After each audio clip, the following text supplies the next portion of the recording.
రోజున సేవకు లేని వారు కూడా చాలామంది, సహాయం చేయలేకపోతున్న వారు చాలామంది ఉన్నారండి. బాగుపడితే నా వల్ల అంటారు, చెడిపోతే నీదే పూచి అంటారు అనే రోజు భక్తి రోజులండి ఇవి.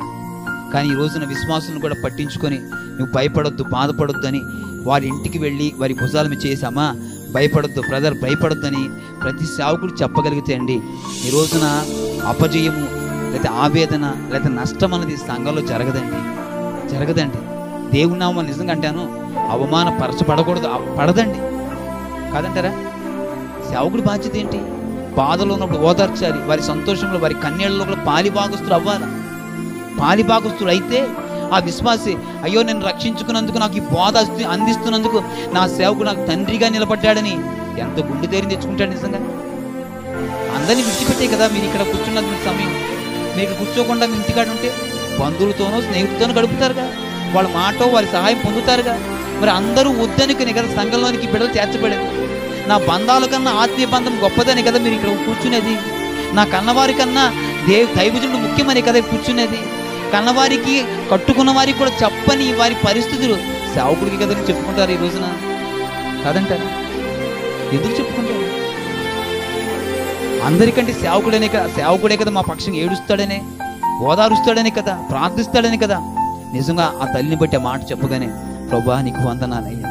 ప్రతి సేవకుడు తనకున్న ముందున్న పిల్లలను ఇలాగ ఓదార్చి ధైర్యం చెప్పగలిగితే సంఘాల్లో గేడిచి పడవు కదా ప్రభువా. ఈరోజు చాలామంది ఆత్మహత్య చేసుకుంటా కూడా ఎందుకు పరిగెడుతున్నారు తెలిసిన? నాకు ఉదయకాలం వెళ్తే ఒక సహోదరుడు గురించి వింటుంటే చాలా వేదన అయిపోయింది. తను లైఫ్ ప్రారంభించేటప్పుడు ఎంత అట్టడుగు బాగాన ప్రారంభించాడో, ఎంత అట్టడుగు అంటే తను మార్కెట్కి వెళ్తాడంటే ఎవడైనా పాత సైకిల్ కొంచెం లిఫ్ట్ ఇచ్చినంటే, బాబు మార్కెట్కి వెళ్ళొస్తానంటే సైకిల్ కూడా ఇచ్చే అంత నమ్మకము లేని వ్యక్తి. నీకు మాట అర్థమైందా? అంత నమ్మకము లేని వ్యక్తి కొన్ని లక్షల రూపాయలు సంపాదించే వ్యక్తిగా మార్చిపట్టాడు. మరలా బలహీనమైన పరిస్థితులు, మరలా కష్టాలు నష్టాలు, ఇవన్నీ ఉదయకాలం ఒక సహోదరుడు వింటా ఉంటే చాలా బాధేసిందండి. ఎక్కడ ప్రారంభించావు? అట్టడుగు బాగా. ఎక్కడ తీసుకెళ్ళాడు? అనేక మందికి పెట్టే వ్యక్తిగా. మళ్ళీ ఇప్పుడు ఎక్కడ తీసుకొచ్చాడు? మళ్ళీ పూర్వపరి పరిస్థితి. ఎందుకు వచ్చింది?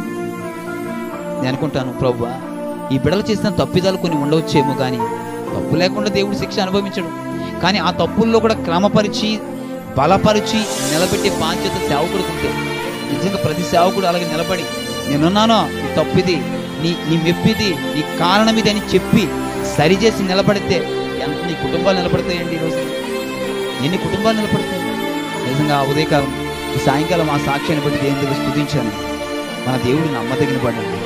ఏ ఒక్కరిని విడిచిపెట్టేవాడు కాదు, ఏ ఒక్కరిని విడిచిపెట్టడు, ఏ ఒక్కరిని మరిచిపోయేవాడు కాదు.